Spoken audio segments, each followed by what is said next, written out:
सावगारियाव नुनाय रेनाटास नभा नोंथांमोना बयबो मुंखौ खोनाब्लानो मोनथिखायो आरो बे प्रडाक्टखौ नोंथांमोना गोबाङानो इउज खालामगासिनोबो आरो जायफ्रा इउज खालामदों बिथांमोनानो मोजां रिजाल्टखौबो मोनदों आरो इउज खालामनानै हामनायखौ मोनदों आरो जायफ्रा बे प्रडाक्टनि सोमोन्दै जेबोखौनो मिथिया बा गोदान इउज खालामनो सानदों बा बे प्रडाक्टखौ बहा मोनगोन बा बेनि जेबो मोनथियाब्ला आङो बे भिडिअनि डिसक्रिपसनाव मोनसे कन्टेक्ट नाम्बार होनाय जादों नोंथांमोननि थाखाय बे कन्टेक्ट नाम्बारनि गेजेरजों नोंथांमोना खौरां लानो हागोन जे बे प्रडाक्टनि सोमोन्दै आरो गुवारै मिथिनो हागोन जुदि नोंथांमोन सोरनोबा बे प्रडाक्टखौ नांगौ जायोब्ला बे कन्टेक्ट नाम्बारनि गेजेरजोंनो नोंथाङा मोननो हागोन आच्छा दिनै बाहाय मानि प्रग्राम जादों नामा आच्छा बियो रेनाटास नभानि सेकेन्ड रिट्रिट प्रग्राम बे दार्जिलिंआवहाय जोङो बेहाय जोङो बड'लेण्डनि जानानै मथा-मथि 80 जननि सायाव जों फैदों बेहाय जोङो साननै कम्पानिनि ट्रिप हिसाबै जोङो बहुत माने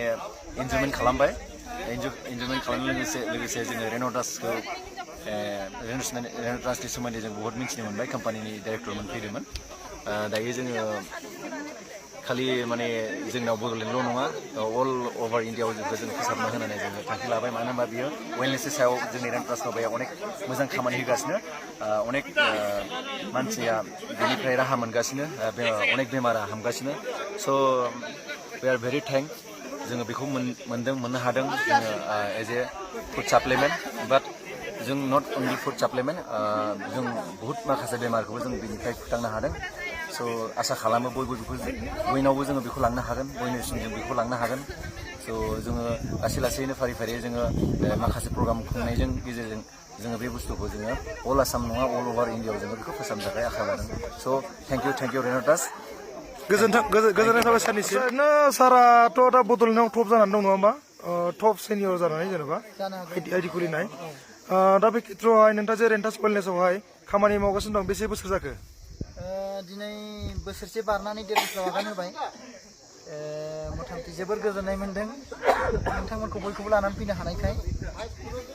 नेक्स्ट टाइम मथा-मथि 300नि गोजौआव लांनो नाजादों गुड दा बेवहाय नोंथांमोननि बे बड'लेण्डनिफ्राय सफैनो हानायावहाय सोरबाफोर माबा मोनसे एचिभ खालामनो हादों नामा एचिभ खालामनो हानायाथ' गोबां मानसिया गोबां रोखोमनि एचिभ खालामबाय 7 जन मानसिया एचिभ खालामदों सोरबाया LED TV मोनदों 50,000 केस बोनास आरो सोरबाया प्रजेक्टर लेपटप मोनदों बांसिनानो टेब्लेट मोनदों एक्जिकिउटिभ एचिभार नेक्स्ट टाइम एक्जिकिउटिभ एचिभार 50 जनसो जानांगौ टारगेट लादों जाहाथे 50टा टेब्लेट फैयो बेनिफ्राय फरेन टिपा अलरेडि 7 एचिभ जाबाय सासेया एचिभ जानायनि लोबोराव दङ दा बावैनो नेक्स्ट एबार क्लोजिंआवनो जानायनि चान्स दं 7 फरेन एचिभार जागोन कम्पानिनिफ्राय बे इन्टारनेसनेल टुर जे लांगोन बबे जायगायाव लांनायनि थाखाय प्लेनिं खालामदों एबार फार्स्ट इन्टारनेसनेल टुर जागोन बेहाय इन्ड'नेसियानि बालियाव लांनो नागिरदों नेक्स्ट टाइम माने बे हाफ यारलि इन्टारनेसनेल टुरमोन बिनि उनावहाय नेक्स्ट इयारलि इन्टारनेसनेल टुर जानो थांगासिनो दं बे इउरपआव जागोन जेरावहाय सारा अलरेडि एचिभ खालामबाय नङा होमबा अलरेडि एचिभ खालामखाबाय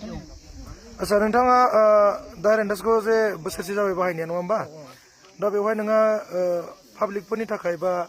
जोंनि बड'लेण्डनि मानसिफोरनि थाखाय माबाफोर बुंनो सानगोन नामा माबाफोर मेसेजआथ' बेनो बेमारनिफ्राय बारग'ग्रोनांगौ प्रथमाव बयबो बेमाराव भुगिनांबाय जौ लोंनायखौ नागारनांगौ तास गेलेनायखौ नागारनांगौ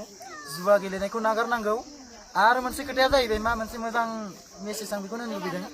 जायफ्रा जौजों गफबनानै थाग्रा तास लुदु बायदिसिना गेलेनानै थाग्रा बिथांमोना जुदि रेनाटास जायोबा बेखौ बावलांगोन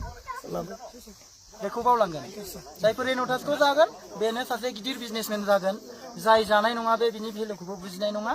दा बेखायनो आं खावलायदों बयखौबो जोंनि बर'फोरखौ स्पेसियेलि जाहाथे रेनाटासखौ जायो बे मोनसे मुलि नङा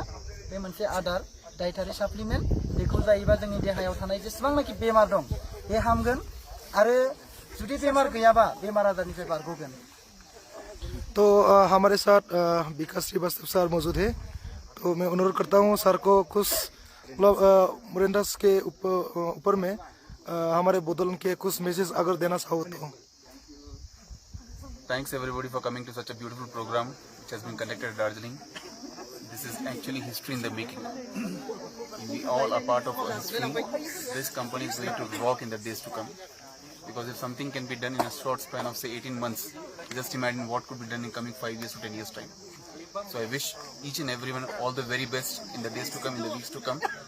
And this company is going to rock and it's going to create a history. Thank you very much. Thank you, sir. Thank you.